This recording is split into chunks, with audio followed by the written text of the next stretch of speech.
ఆడపిల్ల వేళకాని వేళలా స్నానం చేసిందంటే తినకూడని మాట ఏదైనా చెవిని పడి ఉండాలి, లేదా పడకూడని కోరిక ఏదైనా మనసును పడి ఉండాలి. అవునా అమ్మా? రాత్రి శివుడి వేషంలో ఉన్న మాధవ్ పక్కన నేను పార్వతిలా నిలబడాల్సి వచ్చింది బాబా. పార్వతిలా నటిస్తేనే స్నానం చేశావు.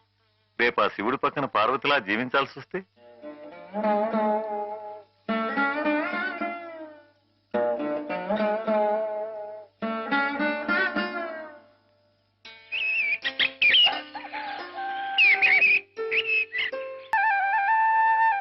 హేమా, పెద్ద ముత్తైదువులు ఆ చీరేమిటి, పాల కోసం ఆ బిందెమిటి, ఏమైంది నీకు ఇవాళ?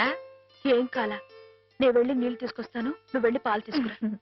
రోజు నువ్వు వెళ్ళి పాలు తీసుకొచ్చేదానివి, ఇవాళ కొత్తగా ఏం మార్పు వచ్చింది? నిన్నటి ఆదివారం వెళ్ళిపోయి వాళ్ళ సోమవారం వచ్చింది, అదే మార్పు. పెద్ద మాటలు. నేను ఎప్పుడో నీళ్లు తీసుకొచ్చేసాను, నువ్వు వెళ్ళి పాలు తీసుకురా. టైంకి సరిగ్గా కాఫీ అందకపోతే ఒక్క నిమిషంలో సోమవారాన్ని మంగళవారం చేసేస్తాడు నాన్న. నువ్వు వెళ్ళు. రండి రండి. ఏంటమ్మా గారు ఆలస్యం లేచారేంటండి? కళ్ళు కలవల్లా ఉన్నాయి. పాలు పాలు రెడీయేగానండి. రాత్రి స్టేజ్ మీదకి అసలు నిజంగానే ఆదిశక్తి వచ్చి ఉంటుందండి. చూశారు కదండి రాత్రి మీరు వచ్చిన వంగతో వాళ్ళందరినీ ఎలా ఉతికి పారేశానో. పాలు రాత్రి దెబ్బతో నాకు గట్టి నమ్మకం వచ్చేసిందండి. నాకు ఎప్పుడు ఏ ఆపద వచ్చినా మీరు వచ్చి కాపాడేస్తారని. నువ్వు జాగ్రత్తగా ఉంటే నీకు ఆపదలు ఎందుకు వస్తాయి అసలు? ఎదుటి వాడిని చదవగలిగే లౌక్యం నీకు రావాలని రోజు దేవుడికి దండం పెట్టుకుంటున్నాను. నిజమా అమ్మాయి గారు? రోజు నా గురించి మీరు దేవుడికి దండం పెట్టుకుంటారా? పాలు చూడు.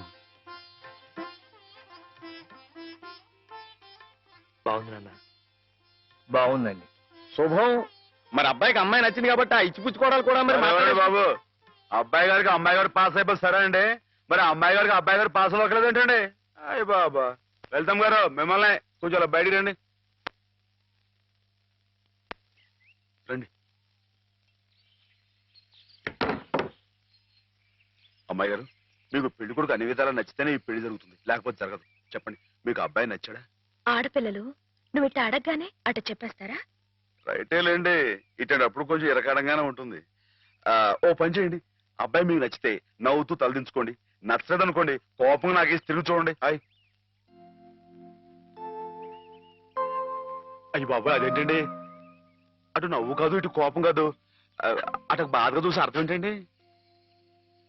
నాన్నని చెల్లెల్ని మిమ్మల్ని అందరినీ వదిలి వెళ్ళాలంటే బాధగా ఉంది. రైటేనండి, ఆడపిల్ల అంటే అంతే కదండి.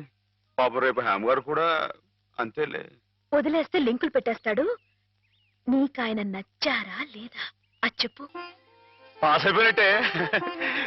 మా అమ్మాయి గారికి అబ్బాయి గారు పాస్ అయిపోయారండి.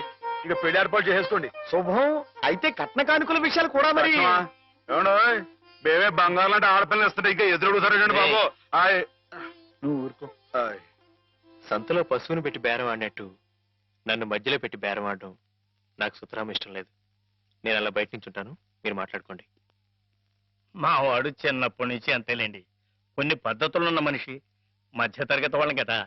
తప్పని తెలిసినా కొన్ని బాధ్యతలను నెరవేర్చడానికి కొన్ని పనులు చేయక తప్పదు. మరి ఏమంటారు బావగారు? అవన్నీ ఎందుకండి, ఆ పుచ్చుకునేదేదో ఒక ముక్క మా మనసులో వేయండి. ఒక 50,000 అయితే సబబుగా ఉంటుందంటారు. సరే బావగారు, మీ సంబంధం మాకు నచ్చిందండి. త్వరలోనే ముహూర్తాలు పెట్టుకుందాం. వస్తామండి. నమస్కారం. విన్నావటే 50,000 కట్టం కానీ ఒక క్షణం ఆలోచించకుండా ఒప్పేసుకోండి మీ అన్నయ్య గారు. అంతటితో ఆగుతుందా? లాంఛనాలని అవని ఇవని ఇంకా అమాం బాపతు ఇంకో 10,000 దేగుతుంది. కాస్త దేగితే మాత్రం తప్పే ఉందండి, మంచి సంబంధం అనుకున్న తర్వాత. ఒరే డబ్బు గురించిన ఆలోచన ఎందుకు బాబు గారు? ఈ ఇంటిని అమ్మేస్తాను. జోకులు వేస్తున్నారా బాబు గారు? లేదయ్యా, నిజంగానే అమ్మేస్తాను.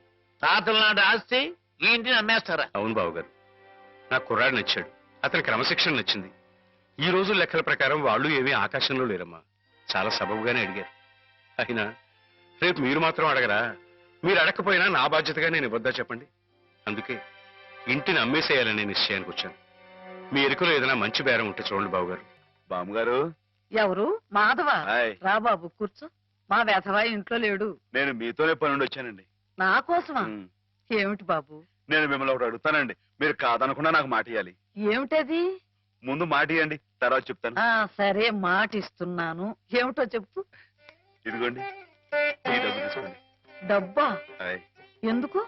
ఇది మీ డబ్బుగా బాబు గారికి మీరు ఇవ్వాలి. నా డబ్బుగా బాబు గారికి ఇవ్వాలా? ఆయ్, ఎందుకని? లలితమ్మ గారికి మంచి పెళ్లి సంబంధం కుదిరిందండి. 50,000 దాకా కట్నం అడిగారు. ఆ డబ్బు కోసం బాబు గారు ఇల్లు అమ్మేస్తున్నారు. ఇల్లు అమ్మేస్తే ఆయన ఏమైపోతారు పాపం? అందుకే కదండి ఈ డబ్బు ఇస్తున్నాను. నాకు ఎప్పటి నుంచోనండి బాబు గారి పుస్తకం వచ్చేయించాలన్న చిన్న ఆలోచన ఉందండి. ఆ కోరిక ఉపయోగించుకుని ఈ డబ్బు బజార్ కింద ఇచ్చామనుకోండి, ఆ పెళ్లి ఖర్చుకి ఉపయోగపడుతుంది, ఆ ఇల్లు నిలుస్తుందండి. అవును, ఇంత డబ్బు ఎక్కడిది నీకు? అప్పు చేశావా? నాకు ఆవులున్నాయి కదండి, అందులో కొన్ని అమ్మేశానండి. మిగతావేమో బేరం పెట్టాను.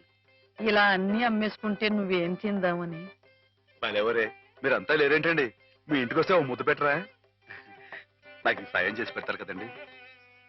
మారేడు దళం శివుని పాదాలు తాకాలంటే ఏ చేతులు కాదంటాయి? ఎంత దొడ్డ మనసురా నాయననిది. మా వారు బోరుడు హైవేజ్ నాకు వదిలి వెళ్ళిపోయారు. అనుభవించడానికి నేను నా మనవడు మిగిలాం. ఆ డబ్బు ఇలాంటి పుణ్యకార్యాలకు ఉపయోగిస్తే నా జన్మ తరిస్తుందనిపించింది. బామ్మగారేంటండి పొద్దునే జన్మలు అయ్యి అంటున్నారు? నాన్నగారు పుస్తకాలన్నీ బామ్మగారు అచ్చు వేయిస్తారట మాధవ. అయ్యో బాబోయ్, ఎంత శుభవార్తేనానండి. అనండి బాబు గారు, ఇక రామాయణం మహాభారతం పక్కన పేటేసి కూర్చుంటాయి మీ పుస్తకాలు. ఆయ్, కానీ నా పుస్తకాల మీద మీకు రాబడి పెద్దగా ఉండకపోవచ్చు బామ్మగారు. మాకు పైసా రాబడి రాకపోయినా పర్వాలేదు బాబు గారు. ఒక మహాకవి రాసిన అపురూప గ్రంథాలు వెలుగు చూడాలి. మీరేమిటో, మీ కళానికున్న శక్తి ఏమిటో 10 మందికి తెలియాలి. ఏం మాధవ? 1,00,000 విలువ చేసే మాట అన్నారండి. ఆ మాటతో పాటే బజానాగా ఇంత ఇప్పించేస్తే ఈ విషయం పాస్ అయిపోద్దండి. ఆయ్, మాధవ, బేరాలు ఆడడానికి బజానాలు పుచ్చుకోవడానికి ఇది నువ్వు పశువుల సంతకెళ్ళి చేసే పశువుల బేరం అనుకున్నావుటయ్యా?